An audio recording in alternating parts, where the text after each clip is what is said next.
Assalamualaikum warahmatullahi wabarakatuh. Pada kesempatan yang lalu, saya telah berbagi tentang kalam adliyah.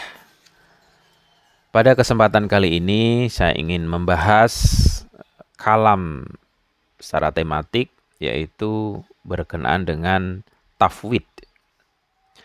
Apa yang dimaksud dengan tafwid? Dan bagaimana kita memahami tafwid di dalam ilmu kalam. Secara etimologi, kata tafwid berarti menyerahkan, menitipkan suatu perkara kepada orang lain.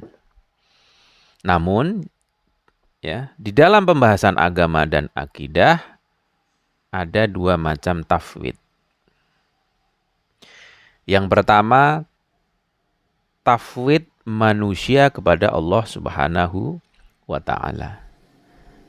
Yang kedua, tafwid Allah Subhanahu wa ta'ala kepada manusia atau makhluk yang lainnya. Yang pertama, dari sisi manusia kepada Allah. Yang kedua, dari Allah kepada manusia atau makhluk yang lainnya. Yang pertama, tafwid manusia kepada Allah Subhanahu wa ta'ala memiliki dua pengertian. Pengertiannya apa? Pengertian yang pertama adalah perkara pengetahuan dan makrifat. Yang kedua, perkara perbuatan dan pelaksanaan pekerjaan. Kita membahas tentang pengertian yang pertama. Dalam setiap perbuatan baiknya, manusia yang menyusun rencana dan program selalu bersandar pada kekuatan Allah Subhanahu wa ta'ala. Tidak menjadikan kekuatan dan kekuasaan pribadinya sebagai tumpuan dan sandaran, serta tidak merasa cemas dan khawatir terhadap kemungkinan bahaya yang mengancam. Nah, keyakinan semacam ini tentunya adalah terpuji dan menjadi karakter manusia agung dan mulia. Sebagaimana seorang mukmin dari keluarga Fir'aun. Setelah menyampaikan nasihat kepada keluarganya, ia mengingatkan keluarga penguasa Mesir akan balasan buruk atas perbuatan mereka dengan berkata, tercatat dalam surat Al-Mu'min ayat 44. Fasatadhkuruna ma aqulu lakum wa ufawwadhu amri ilallahi innallaha basirum bil ibad. Kelak kalian akan ingat kepada apa yang kukatakan kepada kalian. Dan aku menyerahkan urusanku kepada Allah. Sesungguhnya Allah Maha melihat akan hambanya. Sekali lagi, dicatat di dalam surat Al-Mu'min. Surat Al-Mu'min adalah surat yang ke-40, ayat 44. Itu adalah pengertian yang pertama.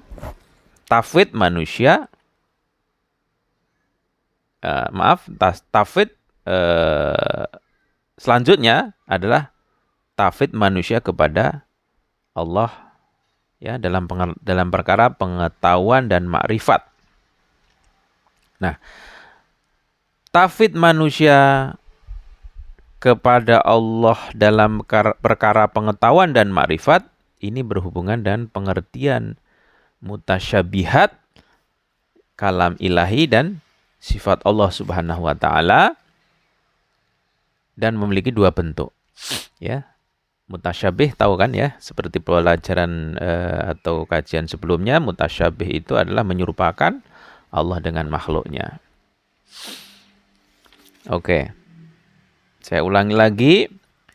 Tafwid manusia kepada Allah dalam perkara pengetahuan dan makrifat berhubungan dengan pengertian mutasyabih kalam ilahi dan sifat Allah. Yang demikian itu ada dua bentuk. Pertama, mereka yang menolak segala bentuk kajian, pembahasan, pentakwilan, serta menutup jalan dalam usaha mengetahui berbagai pengertian dari perkara mutasyabihat dan sifat-sifat Allah Subhanahu wa taala.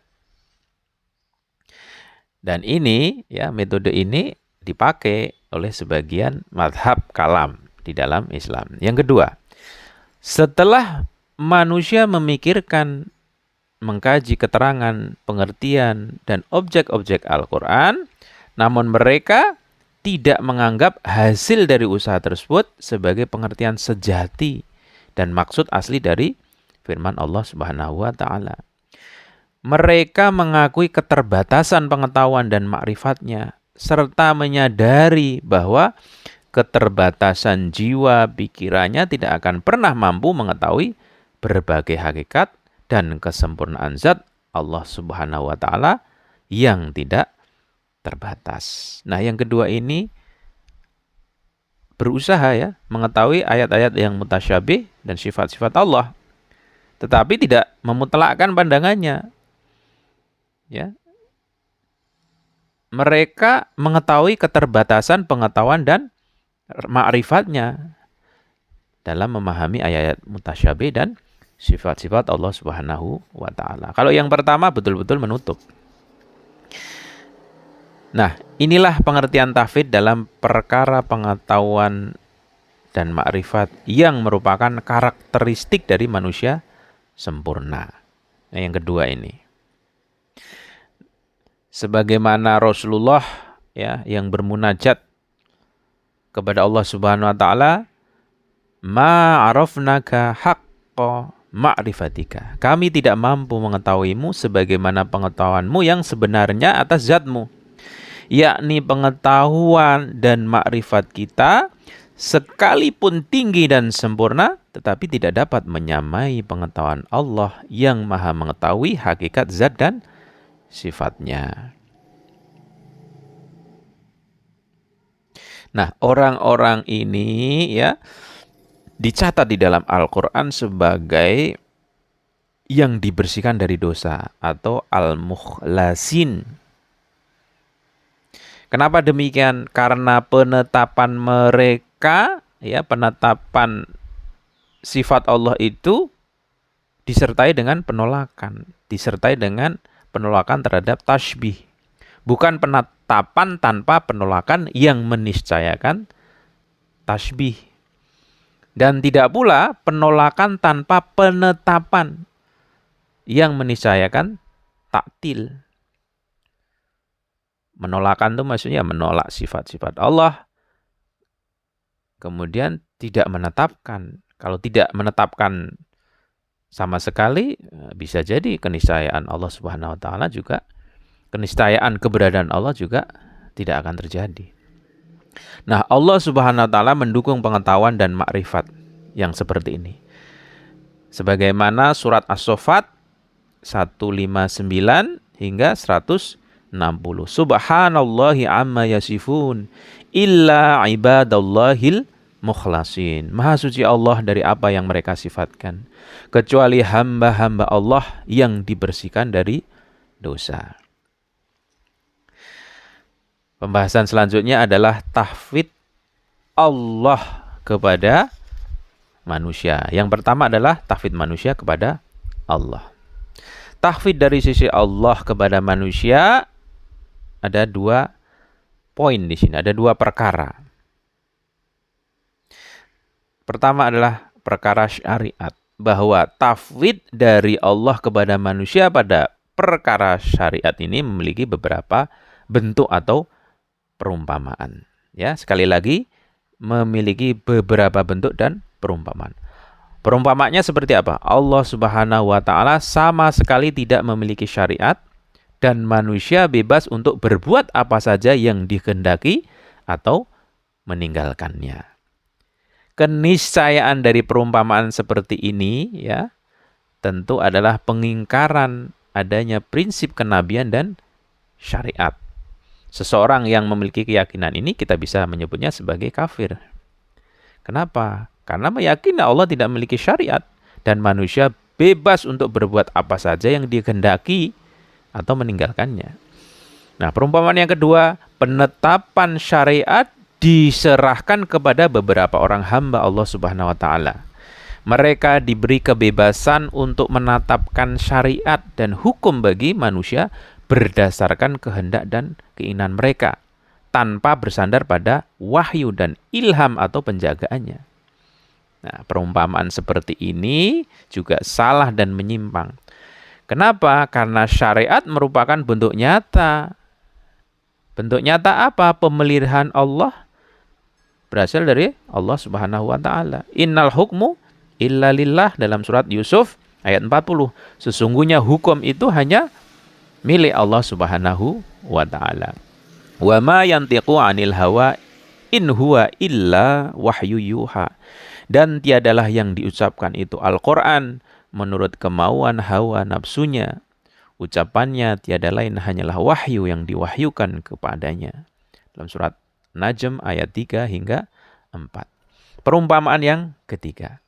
Perumpamaan yang ketiga adalah asas syariat bergantung pada izin dan kehendak Allah Subhanahu wa taala, tetapi dengan memperhatikan bahwa nabi adalah pribadi yang suci, yang maksum, dan kehendaknya tiada lain adalah penjelmaan kehendak Allah Subhanahu wa taala.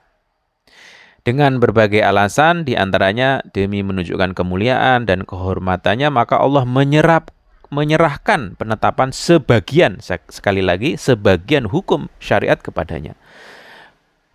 Pengertian semacam ini tidak bertentangan dengan akal dan riwayat yang mendukungnya. Oke, bisa diterima.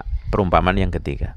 Perumpamaan yang keempat, menyerahkan penjelasan hukum-hukum ilahi kepada nabi dan para walinya, wasinya, sesuai dengan kemaslahatan yang mereka yakini. Yakni apa? Memperhatikan tingkat pemahaman dan kemampuan manusia, serta kemaslahatan umum dan sosial. Nah, asumsi ini, perumpamaan ini juga tidak bertentangan dengan akal dan sesuai dengan penjelasan beragam riwayat. Kemudian kita masuk pada pembahasan perkara penciptaan. Ya, tadi perkara syariat. Perkara penciptaan ya dalam hal tafwid. Nah, tafwid dari sisi Allah kepada manusia pada perkara penciptaan ini ada dua bentuk. Pertama, manusia diberi kehendak dan kebebasan untuk melakukan berbagai perbuatan, yakni Allah menciptakan manusia dengan memberikan kekuatan dan kekuasaan untuk berbuat dan bertindak. Selanjutnya dia tidak ikut campur dalam tindakan dan perbuatan manusia, sehingga manusia secara mandiri dengan kekuatan yang diberikan Allah itu melakukan berbagai tindakan. Nah, pengertian ini ya dijelaskan oleh kaum Qadariyah dan Mu'tazilah dalam menjelaskan kehendak bebas manusia. Nah, pada pelajaran sebelumnya ya telah dijelaskan maksud tafwid ya. La jabru wala tafwid bal amru bainal amroin, untuk menjelaskan perkara ini, masalah ini ya. Yang kedua, Allah Subhanahu wa taala menyerahkan urusan penciptaan dan pengelolaan seluruh dan sebagian alam kepada hamba pilihannya seperti para malaikat, nabi dan wasinya. Nah, ini pemahaman seperti ini dipahami oleh kaum gulat. Dalam hal ini ada satu riwayat mengatakan bahwa barang siapa menyatakan bahwa Allah Subhanahu wa taala melakukan berbagai perbuatan kita, kemudian menyiksa kita atas perbuatan tersebut, maka ia telah meyakini Jabr. Dan yang meyakini Jabr adalah kafir. Dan siapa yang menyatakan bahwa Allah menyerahkan perkara penciptaan dan rizki kepada hujah-hujahnya, maka ia telah meyakini tafwid, dan meyakini tafwid adalah musyrik. Nah, maksudnya tafwid yang seperti ini.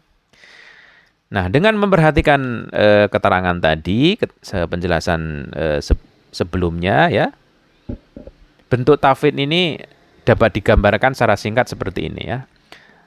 Tafwid dari Allah kepada manusia. Dalam perkara apa? Dalam perkara penciptaan. ya, tafwid kaum mazhab Qadariyah dan Mu'tazilah. Yang kedua, tafwid dari kaum Gulat. Yang kedua, tafwid dalam perkara syariat. Penolakan prinsip syariat dan kenabian, ya, tentunya juga salah nih. Yang kedua, Nabi memiliki kewenangan mutlak dalam menetapkan syariat. Ya, salah karena mutlak. Ketiga, penetapan sebagian hukum syariat dengan memperhatikan prinsip kemaksuman. Nah, ini benar. Keempat, menjelaskan hukum dan pengetahuan agama dengan memperhatikan berbagai maslahat pribadi, umum, dan sosial. Ini juga benar, ya. Ada dua perkara tadi, perkara penciptaan dan perkara syariat. Kemudian yang kedua, tafwid dari manusia kepada Allah Subhanahu wa taala. Pada perkara tindakan dan perbuatan, ya, betul, ya, jelas betul bahwa perbuatan tindakan manusia adalah sumbernya dari Allah Subhanahu wa taala, sumber potensi maksudnya, tindakan baik dari Allah Subhanahu wa taala.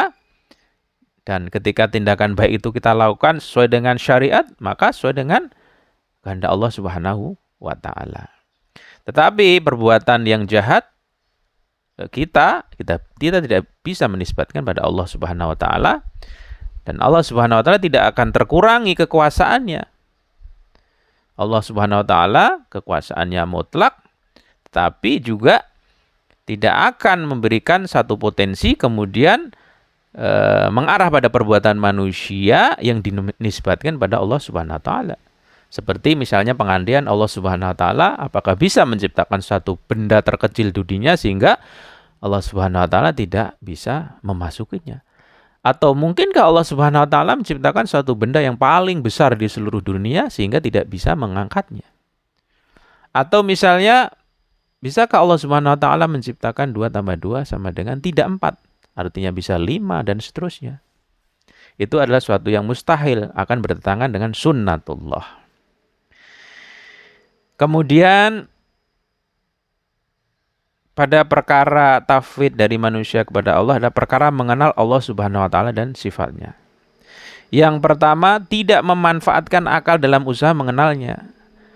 Dan saya kira ini madhab yang paling keras sekalipun, ya, dalam memahami Allah Subhanahu wa taala, meskipun dengan moto kembali pada Al-Qur'an dan Sunnah, tetap melakukan dengan akal. Tidak mungkin tidak, pasti dengan akal. Karena menurut misalnya Ibnu Taimiyah itu percaya dengan fitrah, ya. Memahami agama itu dengan fitrah. Maksudnya akal itu fitrah, kemudian menisbatkan pada Al-Qur'an dan hadis. Ada yang mengatakan bahwa Ibnu Taimiyah itu memahami Al-Qur'an dan hadis itu secara a priori. Ala kulli hal. Kemudian yang kedua, mengakui keterbatasan pengetahuan manusia dibandingkan dengan berbagai kesempurnaan Allah Subhanahu wa taala. Ini adalah suatu yang benar. Jadi memahami Allah Subhanahu wa taala dan sifatnya berkenaan dengan tauhid, ya, dengan usaha yang keras berdasarkan Al-Qur'an, hadis, kemudian akal, dan pada akhirnya mengakui keterbatasan dan tidak memutlakkan pengetahuan dirinya, ya, tidak memutlakkan akan pengetahuan makrifah dan pengetahuan akan tauhidnya, maka ini adalah suatu yang benar, dan itu yang diharapkan oleh Al-Qur'an. Demikian, semoga pembahasan tentang tafwid ini bisa menambah wawasan kita di dalam memahami ilmu kalam. Sekian. Wassalamualaikum warahmatullahi wabarakatuh.